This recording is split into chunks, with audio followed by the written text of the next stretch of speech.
Our Common Sense Nation, I'm your host, the Doctor of Common Sense. It is always good to be prepared. When you're in a dangerous situation, it's good to have a woman that's there to help and assist you. This young man was taking out the trash, they say.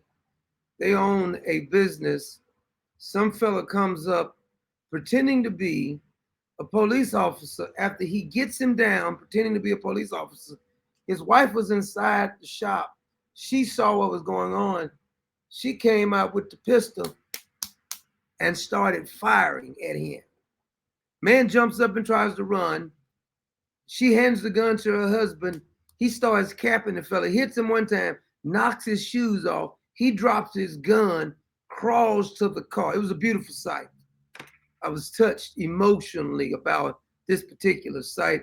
You're going to enjoy it just as much as I enjoyed it because I thought it was a beautiful sight. Check out this story. New at 10 tonight, a man dressed like law enforcement holds a man up at gunpoint. You can see the tactical vest and the mask. The victim says he repeatedly identified himself as a cop until he forced him to the ground, but he didn't know someone else was watching. ABC 13's Luke Jones is live with more of that video. Luke, now you'll notice that he waited till he got the man on the ground. See, this is one of those incidents. It's pretty picky because you didn't think he wasn't a cop, which is kind of suspicious. The guy, we could have been undercover because he got out of a SUV, looked like a burgundy SUV. You also got an interview with the victim.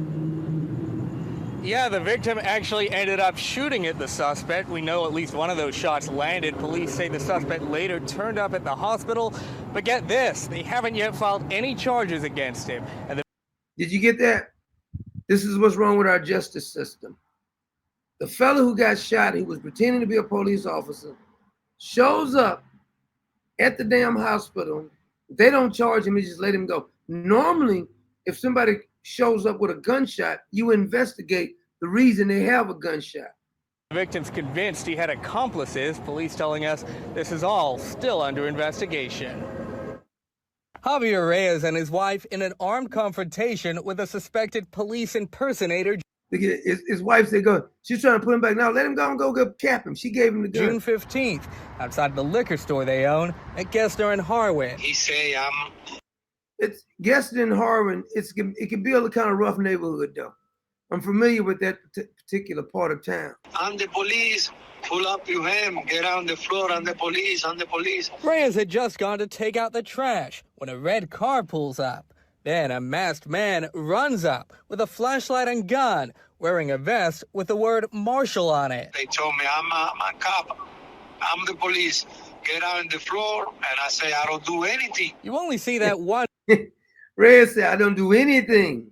Suspect in the video, but Reyes says there was another person driving the car he arrived in.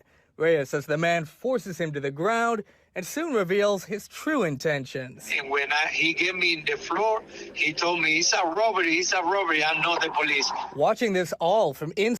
Reyes said, when you get me on the floor, he says, it's not a robbery. And then my wife come out with the gun, and we just shoot him. Inside the store, Reyes' wife quickly grabs a There she go. That's a ride or die. gun, then confronts the armed suspect. He tried to take off. Runs, Get him! his shoes and his gun in the process. While Reyes draws his own weapon. He fires multiple rounds, at least one of which hits the suspect, who then crawls to his getaway Crawling, that's funny. car. Reyes firing a final parting shot as the car drives away. The police told me I did a great job. Both he and his wife are okay, but he shudders to think how differently things could have turned out. If his wife wasn't paying attention, boy, you could have been dead. When the suspect demanded Reyes' valuables, I say no, and he put the gun in my head. Reyes said, no, I'm not giving you nothing. And they told me, I can kill you right now. But the fake cop clearly wasn't a match. He took his shoes, he knocked his shoes off. For two plucky business owners. In Southwest Houston, Luke Jones, ABC. I like the way he crawling on the ground right there. Now, the moral of the story is that you got to keep a level head when you're in this situation. You got to keep a level head. Or you can use the language that the president used when he was talking about Israel and Iran. Do you remember that statement the president said? Know what the fuck they're doing. Do you understand that? Oh my God, man. The president said what? They don't know what the fuck they're doing. President, say it again. They don't know what the fuck they're doing. Say it again, Mr. President. They don't know what the fuck they're doing. They said that's highly inappropriate. Sometimes that word comes in handy when you just have to. They don't know what they're doing, the president said. Just like this fellow who was trying to rob them. He didn't know what the F he was doing. But the husband and the wife, they got him good. I wish I'd have shot him a couple more times. That'd have broke him up right there. Shoot him a couple more times.